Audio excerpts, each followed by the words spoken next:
अशी ही छान पुदिना आणि तीळ शेंगांची चटणी तयार झाली आहे, जी मी आता इथे काढून घेते.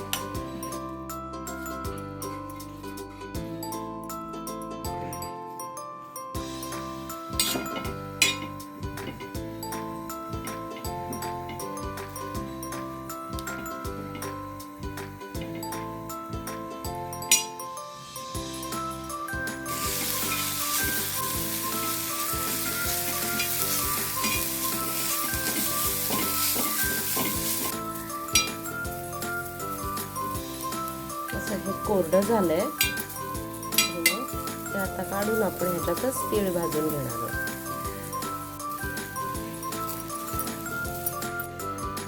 तसे हे वाटे शेंगदाणे घालते, छोटी वाटी.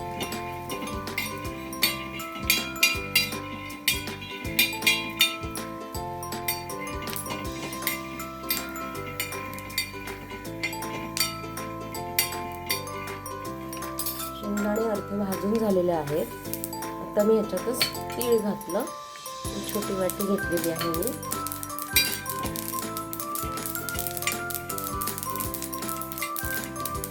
रवा कापलेला आहे, त्यामुळे तीळ छान चटकत आहे. आता गॅस बंद करूया. भाजलेले असताना ते जरा परतून घ्यायचे.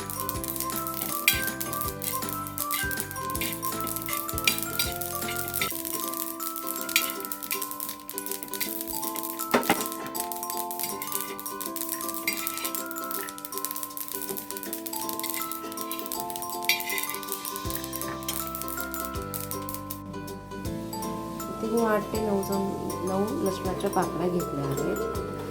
तसेच प्रत्येक दाणा टपोरा आहे आणि पानं पण ही कोरडी झाली आहेत व्यवस्थित. आता मी ह्याच्यात 7 ते 8 लसूण पाकळ्या घालते आणि जिरे, मिरची, मीठ असं घालून आपल्याला चटणी वाटायची. इथे मी 8 ते 9 लसणाच्या पाकळ्या घेतल्या आहेत. तसेच 2 चमचे तिखट घेते. 1 चमचा आधी घातला, 1 चमचा आता घालते. साधारण अर्धा चमचा एवढे जिरे घालते आणि हे सगळं आपल्याला आता मीठ घालायचं. मीठ पण अर्धा ते 1 चमचा सैंधव मीठ आहे, म्हणून ते प्रमाण थोडं दिसते माझं. तर हे असं आता वाटून घ्यायचं. त्याच्यात आवडत असेल तर तुम्ही आमचूर पावडरही घालू शकता, पण मला अशी तिखट झणझणीत हवी आहे तर मी असंच करते. आता हे सगळं मी मिक्सरमध्ये घालून वाटून घेते.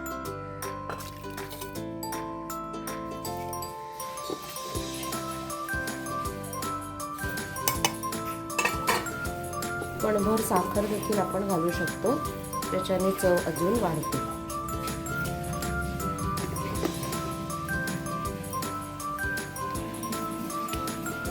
बघू शकता हे सगळं असं मी आता मिक्सरमध्ये फिरवून घेते. अशी झटपट आपली चटणी तयार होते. कणभर साखर घालते मी वाटतानाच. अशी ही छान पुदिना आणि तीळ शेंगांची चटणी तयार झाली आहे, जी मी आता इथे काढून घेते.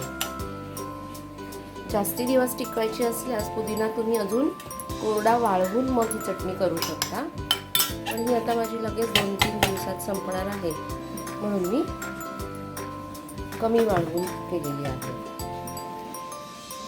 भाकरी, ब्रेड सोबत अशासोबतही खूप छान चवीला होते.